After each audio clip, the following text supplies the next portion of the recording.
Comment vous voyez un petit peu ce projet depuis l'année dernière? Alors la première phase était plutôt une phase de sensibilisation.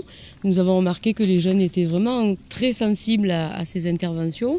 Ils ont réalisé des clips super, mais qui ne peuvent rester qu'à l'interne.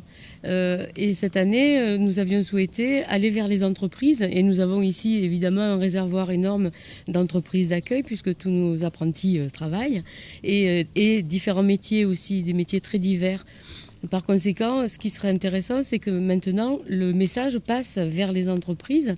Et en sachant qu'il y avait un stage de formation de création d'entreprise, je trouvais intéressant d'utiliser ces personnes, entre guillemets, pour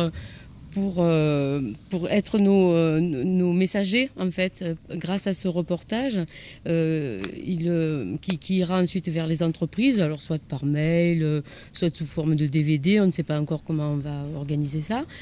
Mais la sensibilisation ira plus loin chez les principaux intéressés, c'est-à-dire les personnes qui vont embaucher et qui vont pouvoir réaliser qu'au fond, eh bien, Gaïane travaille, elle s'en sort très bien, elle est très appréciée dans son entreprise et elle fait du bon boulot donc on peut en faire autant. On a été très surpris l'année dernière et cette année, lorsque vous êtes allés dans les classes pour présenter donc, des personnes handicapées.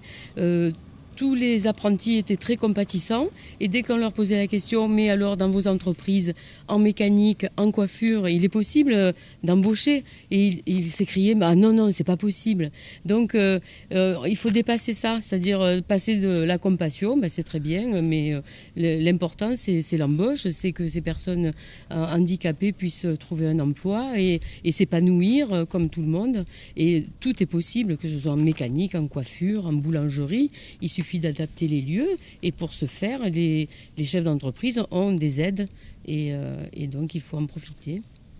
Et voilà. Donc je pense que on peut continuer l'action en élargissant le public et notamment en allant vers l'emploi, hein, c'est le but.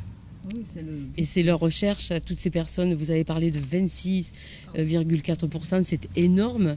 On parlait d'un quart de la population, mais c'est fou, un quart de la population qui souffre parce que les portes se ferment. Donc il faut qu'elles s'ouvrent. C'est l'objectif. C'est pourquoi au CFA, nous nous impliquons. Je suis référente des personnes handicapées à formation depuis 2 ans, mais nous avons, depuis des années, nous œuvrons dans ce sens pour ouvrir le CFA. Et il y a encore beaucoup à faire.